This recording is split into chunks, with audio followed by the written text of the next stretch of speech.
Well, this is why we have one of the best communities. Y'all waited. Things weren't working. Couldn't for the life of me. You know, in those old 80 movies like John Hughes, and like the dad couldn't get something to work, so he's like cussing under his breath. He's like, fucking shit, goddamn fucking shit. Well, that was me, but I think it's working. Mic check 1, 2. But we are here. Thank you so much, folks, for still joining us. I'm sure it wasn't any of you. 100% positive. It was me, Brad. But like I said, you know, you turn things on. There's updates. There's bells and whistles. I'm a one-man crew here trying to be the host, the researcher, the preparer, the producer, the editor. I'm doing it all. But we got it figured out, baby. And thank you so much, everybody, for sticking around, sticking it through. And yes, good morning to all of you. Well, let's jump into the news. We don't got time for this, folks. Trump unleashes Liberation Day. Look at my camera's even off. Trump unleashes Liberation Day tariffs, baby. And on Wednesday, he did it. Implementing reciprocal tariffs on imports to rectify what he views as decades-long trade imbalance between the United States and other countries. And he didn't even go full-blown. He really didn't. Trump could have got way worse, gone way further with China, India, and other countries. Hell, Trump was so hardcore on Liberation Day. I haven't confirmed this, but he was imposing tariffs allegedly on places that have zero population. Well, I'm not upset over it. It's just like, hey, you know, that's what it looks like. So here's Trump yesterday in an image here with China. And he also included, which I was trying to figure out how they got this calculation of 67%. Because, yeah, it talks about the tariffs, but it also talks and includes all these countries' currency manipulations. And I don't think this is something that's talked about enough, is that especially with China and a lot of these countries that are still going through their, what I would say, their industrial revolution, that they have manipulated their currency in a way that doesn't create and foster fair trade. And so I think this is a good move by Donald Trump. We'll see how it plays out. It's supposed to bring in hundreds of billions of dollars for us. But I think one thing that is always missed out from the media is the idea that you want to create manufacturing and work here back in the United States. And if you don't, well, you're just going to keep outsourcing all this manufacturing. And that's a loss of revenue for us in terms of tax. So you're either going to get taxed on the import coming in, or you're going to get taxed through the various aspects of the law through the form of doing your taxes, payroll tax, sales tax, doesn't matter what it is, federal tax, income tax. It don't matter here in the United States. And that's revenue that get poured back into the economy. Not to mention the fact that there's also an imbalance in labor where, well, now it just makes more sense to build the plant here. Not only will you probably get tax credits at the end of the day, which would be a good move. And I know he's talked about that on the automobile industry, that if you build here, well, maybe you'll get like a 10, 15, 20% credit or discount, however you want to phrase it. Build it here. You hire American labor. It's going to cost you the same amount it would if you would have done it in China. You might as well build it here. Well, here's Trump yesterday. My fellow Americans, this is Liberation Day. Waiting for a long time. April 2nd, 2025 will forever be remembered as the day American industry was reborn, the day America's destiny was reclaimed, and the day that we began to make America wealthy again. We're going to make it wealthy, good and wealthy. For decades, our country has been looted, pillaged, raped, and plundered by nations near and far, both friend and foe alike. American steel workers, auto workers, farmers, and skilled craftsmen, we have a lot of them here with us today. They really suffered gravely. They watched in anguish as foreign leaders have stolen our jobs, foreign cheaters have ransacked our factories, and foreign scavengers have torn apart our once beautiful American dream. We had an American dream that you don't hear so much about. You did 4 years ago. That's true. You didn't hear much. I mean, well, there was an American dream for all the illegal aliens, but not for Americans, nor for really legal immigrants either. It's not exactly fair when somebody else just cuts the line. But the market reacted in not a good way yesterday.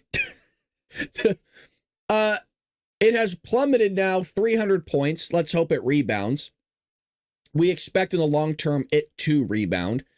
But we have to see what the long-term growths, the outgrowths, the different variables that go into all this are. It takes time to bring back manufacturing. It takes time to build things. It takes time for things to react. What you're going to see, and you know by watching the show, we've been a year ahead of the news cycle before, if not months. What you're going to see is more talk about a recession. What you're going to see is more talk about interest rates increasing. What you're going to hear is more talk about how we're on the verge of collapse and that you're not going to be able to get a mortgage. Some of this is true. We could dip into a recession, folks. I mean, by definition, right? It's just 2 consecutive months of negative GDP growth. It is possible. And we also wouldn't be surprised here on the show if that did happen, because I said it here many times that even under the Biden administration, which technically we did dip our little toesies into a recession, that is something that still could take place under the Trump administration here. And it might not even be necessarily Trump's fault. What they would do here, though, to be ahead of the news cycle again, is attribute these tariffs to the recession itself. Say, well, look what Trump did. Trump drove the United States into a recession for no reason. Joey didn't put us into a recession. That's the whole talking point that they're going to go with. Don't believe it one bit. Now, could we go into a recession? Absolutely. I think, well, one, the economy's due for one. Second, the spending that has been going on hasn't exactly helped our growth whatsoever. Not to mention we're outsourcing everything. We're not producing anything. We've spent trillions of dollars each and every year. This year we're already gonna be like what, $1.5 trillion. Trump will spend $1.5 trillion over from what we have. So it's just borrowing more money. Now I understand he's trying to fix it, but he's still spending it. Lots of problems, but here's one that isn't, folks. Let's get to the good news. Republicans sweeping Florida special elections, baby. Boom. Congratulations to America. I love how Trump just makes everything big. Congratulations to America. On a special election for some House seats in Florida. Oh, God. Well, he says here, both Florida House seats have been won big by the Republican candidate. The Trump endorsement, as always, proved far greater than the Democrat forces of evil. Congratulations to America. Hell yeah, baby. Oh, God, he's the best. Yeah, oh, man, he cracks me up, man. Doesn't he make you all laugh, too? Isn't he funny? Look at him. He has to throw stuff in here because he loves triggering them.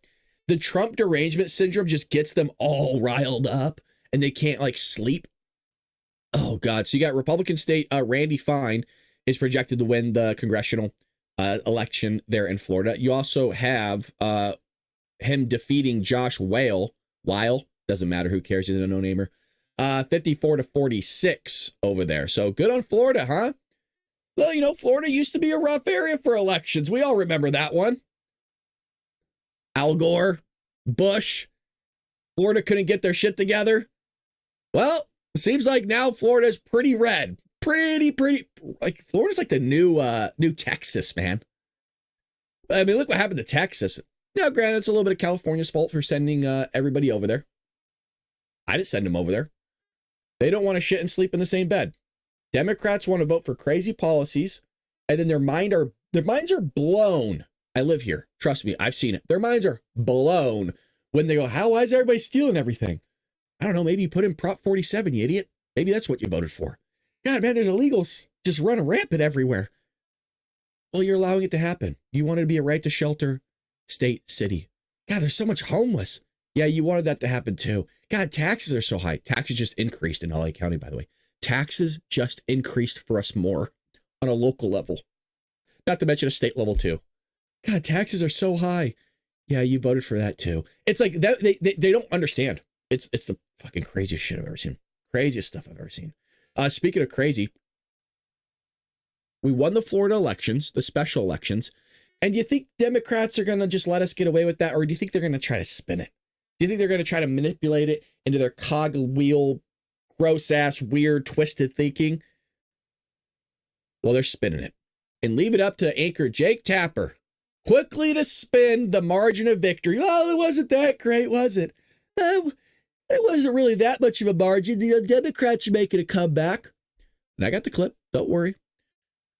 And he's here with Gates, who initially tapped by President Donald Trump to serve as Attorney General, withdrew by his nomination for the post, but not before he resigned his seat of the House of Representatives. Owen Petronis was projected to win the seat on Tuesday. Jake Tapper was quick to point out that his margin of victory would not come close to Gates. So here's that. Always has to be a party pooper. Debbie Downer, CNN. Here they are. Petronis is a strong candidate. He's going to win. We're projecting a win for him. But, Dana, it's not a 35-point win that it should be in ruby red Panhandle, Florida. You're exactly right. And it is the whole question of the margins, Jake. That is what Democrats have been looking at all night. Petronis. Well, it's not the 35-point victory that Gates or somebody else would have had.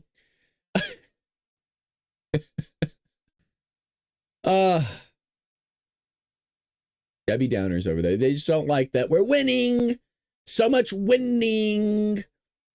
And I mean, all they have is ammo. Do you notice that all they ever have is like the small things? January 6th. Or, well, look at the stock market. I hope you're happy, Republicans. And we keep telling them, yes, we are all happy with what's happening right now with everything. Could things be better? Absolutely. But overall, I have not heard a Republican that's like, I rescind my vote for Trump. I don't like him. He's terrible. We're all still giddy. They don't get it. They don't understand. You want to know why? I've said this before. You want to know why they don't get it? Because they were never one of us in the first place. A lot of us used to be Democrats growing up. And we transitioned, not from a man to a woman or a woman to a man, but we transitioned into a party of greatness called the Republican Party. We understood what it was like being a Democrat. We understood the foggy brain. We understood slurring the words like Joey. We got it. Yeah, no, we were there ourselves. No intelligence. And then we stopped being crazy and we woke up. We sprouted out of our shell and we became Republicans, conservatives, independents. They were never a conservative, Republican, independent for the most part and transitioned to Democrat. So we're all still excited. Yeah, everyone's saying amen. We're all still giddy. We're like the goo. I don't know what we are, but we're like it.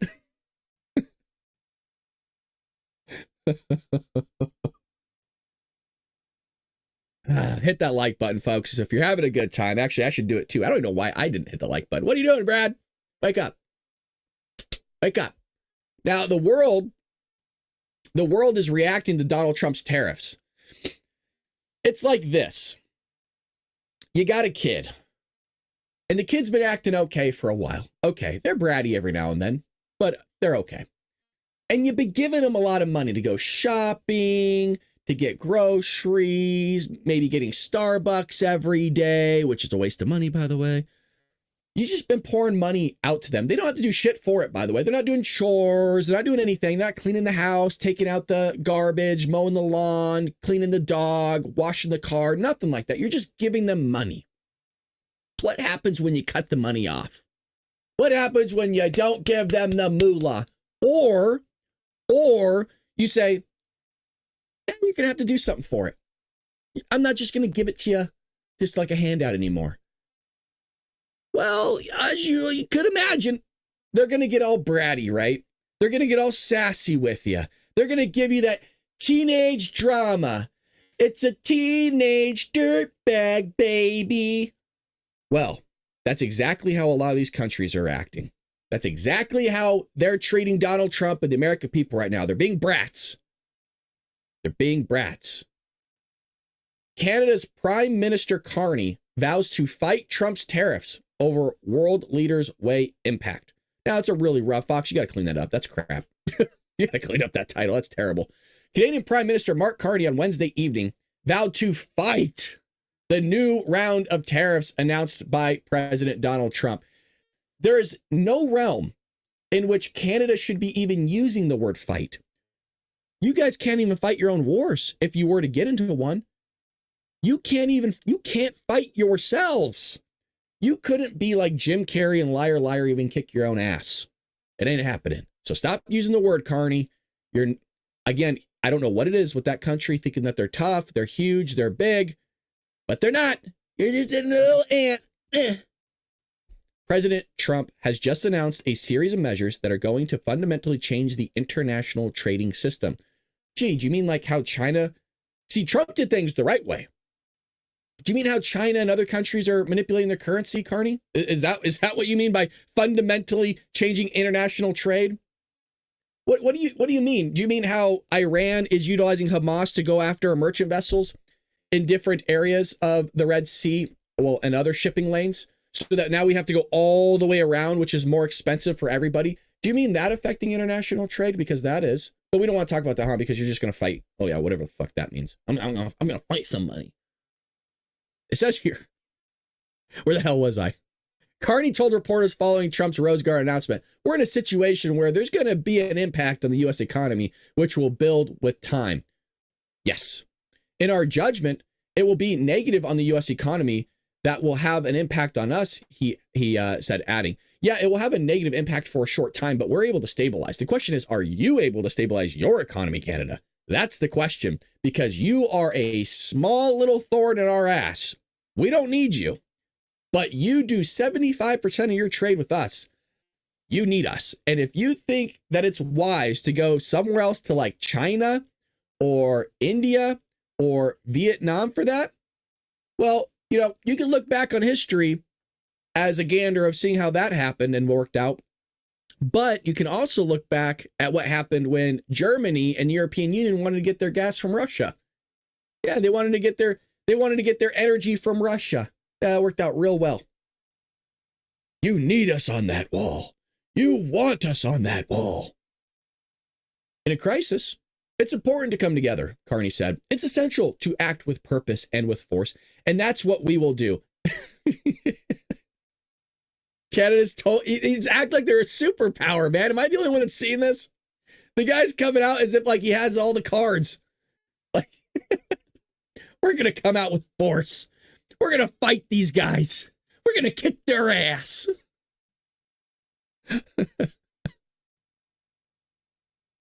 Oh, God. Before the tariff announcement, Canadian Conservative leader Pierre, who I actually thought Trump wanted in office. Trump does not want Pierre in office, I guess. That's what he said.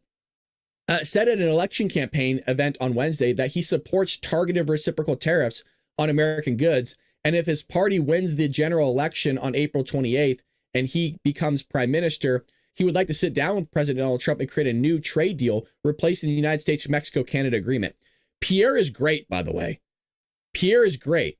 I understand why Donald Trump, according to him, what Trump said was, I don't want Pierre because I would rather have a left-wing politician because they're easier to deal with, meaning that they're caves, they're pussies, they're whiny little brats, and he's able to get his way usually with them. With Pierre, is a conservative, part of the Conservative Party, he has his head on straight. He's going to be a little bit harder to deal with because the guy's a negotiator too. Pierre's great. And I would love, personally, I actually would love Pierre to be the Prime Minister of Canada. Maybe we'll find out this year. Pierre also said that Canada must maintain control of its borders and fresh water and protect both its automotive industry and supply managed farm sectors. David Adams, President and CEO of Global Automakers of Canada, a national trade association representing the Canadian interests of 16 automakers, like including BMW, Canada Inc., and Nissan Canada, said in a statement, tariffs are taxes that hurt consumers by increasing costs, driving up inflation, and unfairly impacting workers on both sides of the border. Not the worker side necessarily, but it is true that it will increase cost. And when you increase cost of a good or service, well, that does drive up inflation in some way, shape, or form. And that's the balance that you have to find. And that's the balance that Donald Trump is going to have to find too. That's why you got to let the guy cook. I mean, this is something that doesn't happen and resolve itself in a month, folks. This is something that is going to see, and we'll have to wait for a year, 2 years, maybe. So we're along for the ride here. And let's hope that it pays some dividends. Oh boy, do I hope. Government should look to long-term solutions to remove these tariffs, prioritizing the elimination of regulatory barriers to industry competitiveness and providing automakers with flexibility to respond in these uncertain times. It's really amazing, again, that he's going to talk about elimination of regulatory barriers. How about just barriers to entry in the first place? Forget the regulatory barriers. We're not able to produce goods and import them into China. We're not able to do some of that. So it is not a fair trade going back and forth with some of these countries. Not to mention, you notice how the Prime Minister Carney is acting all tough with the United States. Folks, China just imposed 100% tariff on Canada. Not a bleep from this fucking guy. Not a word from Carney about China imposing 100% tariff on Canada. I'm going to fight the shit out of these guys, beat their ass. Like, sit down. Freaking like Biden 2.0 over there. Got his head up his ass. I'm going to fight you guys, please. Ain't going to do shit. I've always said, I just end up repeating myself a lot, you know? And I think it's important too, but it's, you know that movie Back to the Future with Biff? And he's knocking on McFly's head. Hello, McFly. Hello. We're kind of like Biff, and they're kind of like McFly, where you want to knock on their head and see if there's anything inside of it. Going, you're not big. You're drastically small. We can end your whole economy in the span of like 3 months here. And we don't because we're nice. And then you're going to say you want to fight us. You're going to say that we're not fair with you. You guys don't even lock up your border up north. I mean, you could say the same thing about us 4 years ago, but we actually have a president in office now. You guys allow fentanyl to pour across the border. Not a ton, not a lot. In the terms of pounds, I mean, it could kill thousands, hundreds of thousands of people, but here nor there. It'd be nice if you guys secured your border. It'd be nice if, you wanted to actually create a good trade agreement with us instead of being a-holes, but that's fine. No, Trump's a bad guy, you guys. Come on, stop it. Trump's the one that's at fault here. No, Trump's not the good guy. Are you kidding me? Obviously, I'm being facetious. Trump is the great. Trump is the great. We'll call him Trump the Great one day, if not now. There you go. Betts is talking about it right now. I'm watching the stock market. A lot of things are dropping, but you know what's going up? Cigarettes. Smokers are getting real nervous, puffing away. Don't smoke, folks. Smoking is terrible for you. But yeah, usually in times like this, I would be curious, Betts. You could also look up the price of alcohol. Usually when things start dropping, people resort to, to calm those nerves.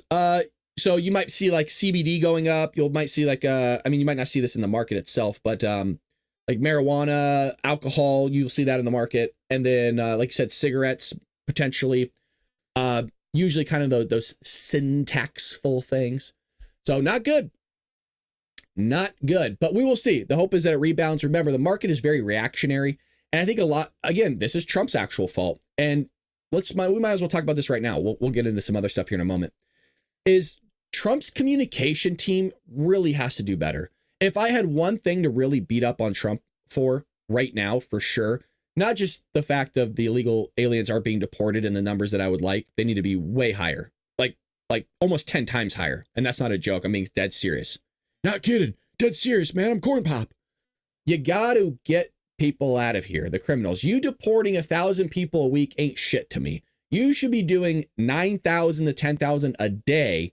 And if you did that for 4 years, that was just Joey's numbers. You haven't even dipped into the stuff that happened before. But the other thing that Trump needs to work on bigly is his communication is freaking rough. I don't know who's running the communications over there. I mean, it's supposed to be Caroline Leavitt. She has to do a way better job of explaining tariffs to the American people. She needs to do a way better job explaining things simply to the American people on the trade imbalances that are going on with various countries. Like, they need to sit down and every day talk about a different country in the trade imbalance and talk about how this is going to impact you as an American, but what's the long-term plan and what do we expect to see from all this? You just saying everybody's going to be wealthy, everybody's going to have money, everybody this or that. That doesn't do it for Americans. You got to explain to them what the hell is going on. And this is where the other part of the communication comes into effect. Doge. Doge is doing a terrible job of explaining how they're saving all this money to the American people. Like, we all get it. But you got to understand, a lot of people don't understand what the hell's going on with the tariffs. That's why the market is spooked. They don't understand what's going on with Doge. Doge needs to sit down legitimately 3 times a week, 4 times a week, and go over the evidence and the proof of what you're cutting. And what that's going to happen is it's going to build credibility and trust with the American people. You just can't say, hey, well, we saved $1 billion. We found this. It would be nice, like, for example, I'll give you a prime example. You know how we all just watched the Social Security numbers being delivered and given out to the illegal aliens, upwards of like millions. What you could do is just black out the names and portions of the Social Security and just show all of it. All you need to do is show the people the things themselves. Go, look, you guys wanted the receipts. We blacked out a lot of stuff, but we have their name, we have their address, we have their age, we've talked to them, they have a Social Security number, we have the data files to back all this up. These people are real. And if the journalists out there want to go engage with these people, we can give you an information on a person that we've spoken with ourselves that says, yeah, you can give out my information to somebody if you want. I'm not saying Social Security numbers, but maybe like address. And I'm willing to sit down for an interview or whatever. I don't know. I'm making this up, but you understand what I mean. Well, I'm making it up in the sense that that scenario is probably not realistically going to happen. But they need to sit down. This communication team sucks. I'll be honest. Fucking god awful, dude. So Trump, the team, figure it out, man. You guys got to figure it out. Now, speaking of Doge, Elon Musk is out, folks. Elon Musk is leaving. Now, we all saw this coming. To be fair, he was doing a little bit too much. He has businesses to run, astronauts to save, which he didn't get enough credit for. But that was my bad. I told you my board's all messed up. I told you I'm being real. I told you shit's all messed up here. I clicked my button. Anyways, you guys like a show over? It's going to be a long Thursday for me. Shit. And we still have Dark MAGA podcast tonight. So we're going Dark MAGA, baby. Going Dark MAGA. Well, we have here Elon Musk's departure from Doge and the real reason behind why he's leaving. I'm going to be curious here if the New York Post actually highlights the fact that he was going to have to leave about 130 days anyways, or 90 days, somewhere in that range, 90 to 130. Lefty media worked themselves into a lather over Elon Musk's imminent departure from the Department of Government Efficiency, but his tenure was always meant to be temporary. Correct. Well, I mean, hell, Doge was always meant to be temporary in the first place. Doge was only supposed to last and is supposed to last till July 4th next year. Musk, Doge's laud star and President Trump's right-hand man, is in fact expected to step down from the administration at the end of the next month. 2 sources close to the White House tell the Post. But last day was what the hell? I don't know what that means. From the start of the administration, per federal regulations, which mandate special government employees can only remain at their post for 130 days. Well, there you go. That's what I was talking about. So they did mention it. Good. Good on them. In Musk's case, that would peg his last day at Doge, helmed at May 30th, precisely 130 days since Trump's inauguration. And he might even leave before that. But none of this, nor repeated assertions to the contrary going back months, stopped Politico and left-wing pundits from heralding the Tesla and SpaceX CEO stepping down from Doge as evidence of fracturing of the Trump administration and the Trump alliance. So remember how they were saying that, oh, they don't like each other, they're arguing, they're bickering. Oh, Elon's saying that he doesn't like certain cabinet members and all this crap. It's ridiculous. The lies that come out here. Look at these nut jobs here. We don't need this fascist groove thing. I just want to point out, you know how dumb these people are? This would be the first fascist government to ever try to decrease government spending. These people are dumb, like actually dum-dums. The news represents a shift in the Trump-Musk relationship from a month ago, when the White House officials and allies were predicting Musk was here to stay and that Trump would find a way to blow past the 130-day time limit. Well, I mean, he could still, right? We don't know. It hasn't happened yet. Politico Capitol Bureau Chief Rachel Bade breathlessly reported on X Wednesday morning, labeling her, stating of the obvious, a scoop. White House press secretary joined the dogpile of more than 1,200 comments ridiculing Bade's post. This scoop is garbage, Levette responded to the thread. Elon Musk and President Trump have both publicly stated Elon will depart from public service as a special government employee when his incredible work at Doge is complete. And I'm fine with that. Even if he left early, the team's already assembled, the team's in place, it could run itself. It's a well-oiled machine. And a lot of cutting is happening. A lot of cutting is being done. Now, what I'm curious on here, and let me pull it up in real time. I want to see how much Doge is actually technically saved. And we are currently sitting at $275 billion saved by Doge here. At least that's what's being projected right now. And how does that come out for you? Well, if they were to give us a check today, that is almost $2,500 back in your pocket, folks. And that's only going to go up. That's only going to go up. So it's really remarkable that you have people calling Donald Trump and Elon Musk a fascist when they're out there trying to cut and limit the scope of government. Let that one sink in, please. And I'm sure it's happened out there, but I think they're the only fascist government, fascists themselves, that want to limit the scope of government and actually decrease it. And to be fair, I actually don't think that's ever happened to a fascist government, fascist people ever. Like ever.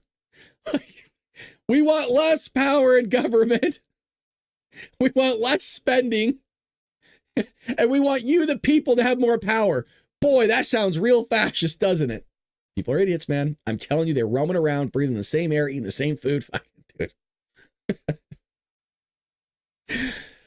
If you're enjoying this, hit that like button. You know I always love hate. Wow, holy lordy. Now, if my speech sounds a little weird, this is going a little bit more in depth than what I would like. I bit the shit out of my tongue last night. Right here. It's bad. I bit the shit out of my tongue in my sleep. There's a hole going down my side of my tongue, dude. It's gross.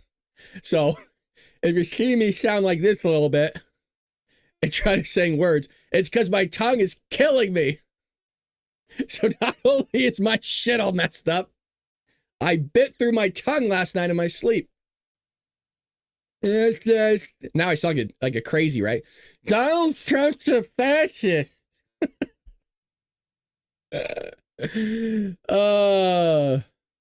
Pro tip: don't bite shit in your mouth. Exactly. Yes.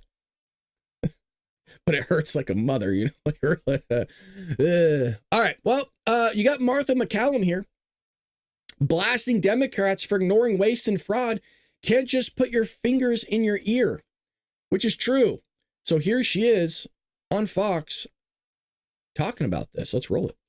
As I was when you heard some of those numbers, some of that information about how much fraud is happening in Social Security, Senator? So, Martha, not only do I not believe some of what was just shared there, but the Trump administration's acting administrator of Social Security has said that less than 0.1% of the payments put out by the Social Security Administration are fraudulent or in error. Let's be clear about some of the things that were just played. There are people whose names are on the rolls as having been born 150 or 200 years ago. They're not receiving Social Security payments. So the statement that true in every there's case all at these all. people, Martha, yeah. I'm just repeating back to you what the Trump administration, acting Social Security administrator, has said about the percentage. It always does it. See if we could drop it down. Has said about the percentage of fraud in Social Security. So let me ask you Part this. of why I'm alarmed about Elon Musk and Doge, and they're getting into the systems and they're getting the access to the individual information of millions of Americans, is that Elon Musk has made it clear he thinks Social Security is a Ponzi scheme. A Ponzi scheme is itself fraudulent, fake, criminal, or illegal. I don't think Social Security is a Ponzi scheme. Well, let me ask you I think something. 70 million Americans depend on it for their principal source of income. But that's too bad, because so in 10 years... Doge let me into ask you a Social question, Security Senator. Let me ask you a question. Tear it up, You've made a lot like of points. Let me ask you destroyed something. other agencies, Sir, I think is immoral. So you sound like you're pretty okay with all the agencies and how they function. To be fair, actually, in a way, it is a Ponzi scheme. Because a Ponzi scheme, right, and I had to look it up to make sure I get it correctly here, is a fraudulent investment scam where returns to existing investors are paid from new investor money. That's literally what Social Security does. Like, we have patriots in the chat that are retired. I pay into Social Security right now. So all of my Social Security is going to funding all those people that are retired currently. I'm not complaining about it, but that's investing into a system that is paying off those of existing investors. I mean, that is a Ponzi scheme. By definition, literally by definition, it is a Ponzi scheme. Not to mention the fact that you might not even get your total amount later on in life. They're projecting, one, it's going to go insolvent in about 8 years, 8 to 10 years-ish. But also, not to mention that I might only get 70% of my money, meaning not only is it a Ponzi scheme, but also it's a scam within itself. The fact that I'm losing out on 30% of the money that I'm contributing into right now, when I can invest that 30% and I can make even more money off that 30% than I would actually off Social Security in the first place. Function. So you say all those millions of people depend on Social Security, so you don't care about the ones that are going to never get it because it's going to be insolvent in 10 years. What have Democrats done? What did Joe Biden's administration do to find the waste, fraud, and abuse in Social Security to try to shore up this important agency? What did they do? Can you tell me? Sure. So first, Martha, you are presuming widespread waste, fraud, and abuse in Social Security. You haven't offered any credible evidence to support that. I don't believe what Doge says about virtually any federal agency. But I will believe what the GAO says, or the Inspector General, or the Administrator of Social Security. Because I've had senior folks from Doge lie to my face about other federal agencies where they claim they have found widespread waste, fraud. You gotta love this. Well, they lied to my face.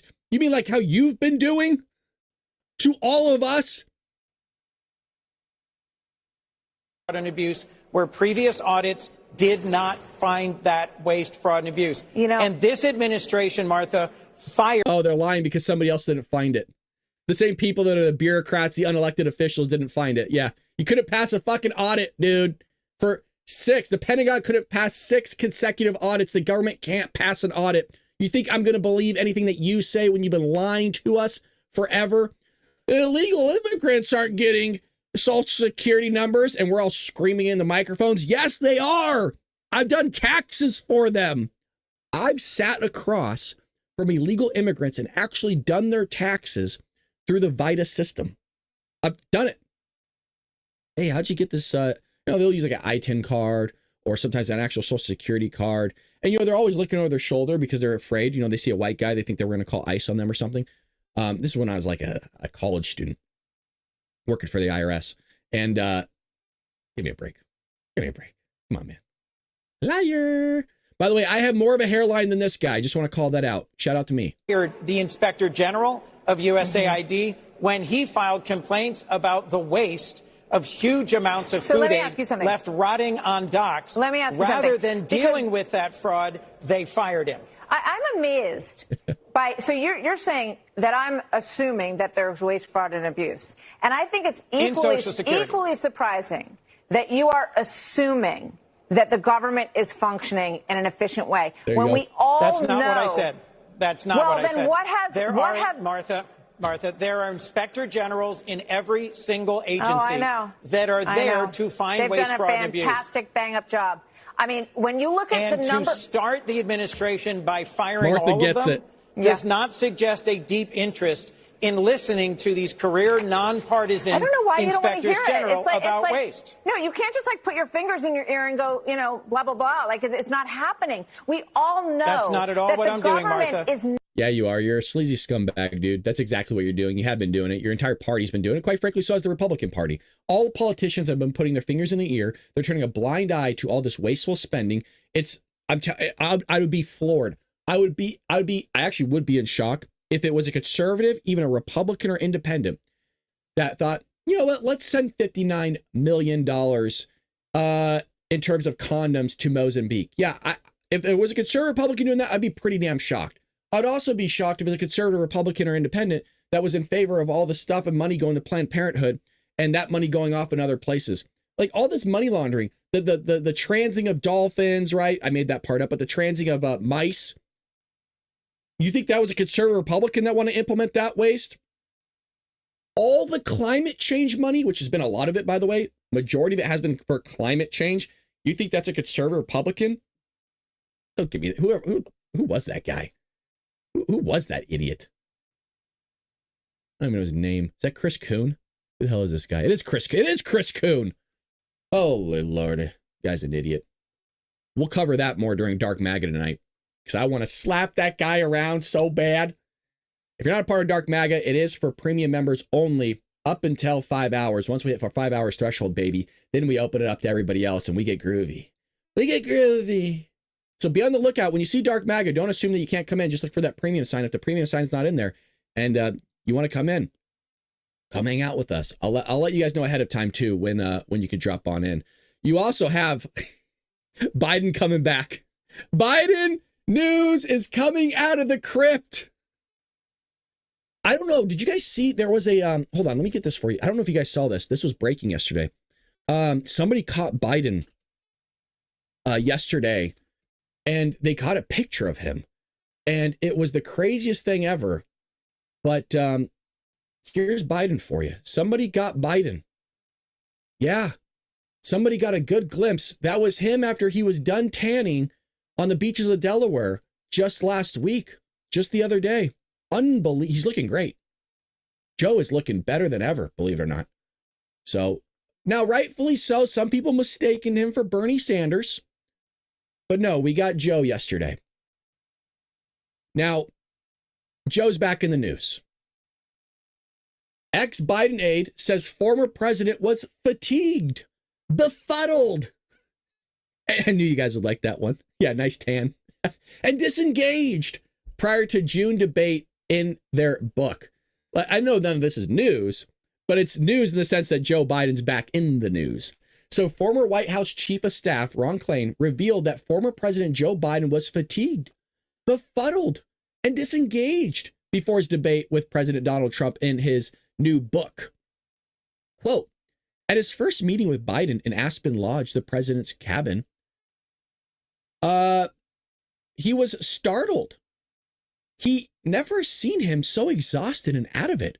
Biden was unaware of what was happening in his own campaign. Halfway through the session, the president excused himself and went off to sit by the pool. Shit. Oh, I'm fucking reading this whole article. This is going to be great. Oh, God. Joe's just dipping his feet in the pool, thinking he's oceanside, not having an actual fucking clue what's going on. Just looking up at the stars. It's snowing outside. He's getting frostbite. He said, hello, darkness, my old friend. You've come to see me again. And he starts hallucinating and he's seeing little children. He's getting all excited. Joe, where are you? Joe. I'm telling you, people enter the chat going, what the hell did I just witness? Who is this guy? Whipples. There's a hell. Fuck, that is. His name is Whipples? Fucking dude. I'm not getting through this. No fucking way, dude.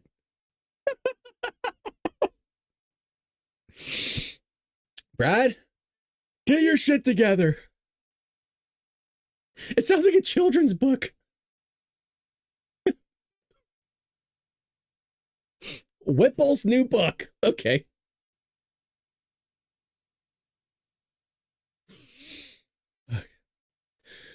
All right. Get it together. Uncharted. How Trump beat Biden, Harris, and the odds in the wildest campaign in history. It's set to be released this month. It's gonna suck. Anyways, it says here the president was fatigued, befuddled, and disengaged. Whipple wrote. Fuck. Whipple feared the debate with Trump would be nationally televised disaster, and it was. The first was scheduled to last 90 minutes, but he called it off after 45. The president's voice was shot, and was his grasp of the subject. He really could talk about what his infrastructure plan and how he was rebuilding America and 16 million jobs, which are completely fabricated, by the way. He just pulled that number out of his ass. He had nothing to say about his agenda for a second term because he didn't know he was running a second term. You just got done saying he knew nothing about his new campaign, didn't have a clue. 25 minutes into the second mock debate, the president was done for the day. I'm just too tired to continue, and I'm afraid of losing my voice here, and I feel bad. I just need some sleep. I'll be fine tomorrow. He went off to bed.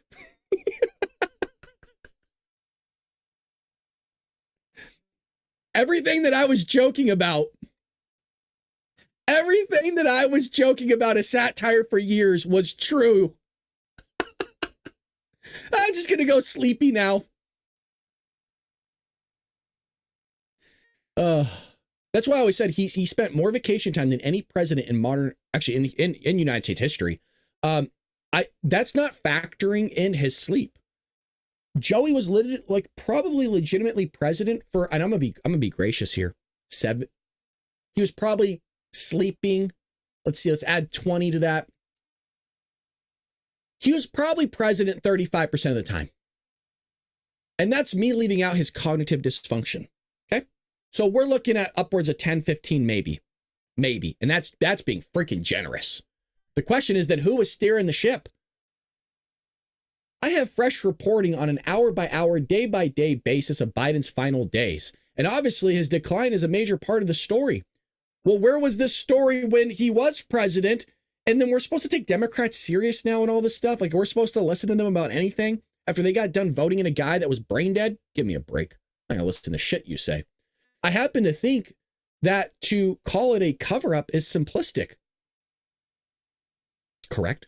I think it was stranger and way more troubling than that. Biden's inner circle, his closest advisors, many of them were in a fog of delusion and denial. They believed what they wanted to believe.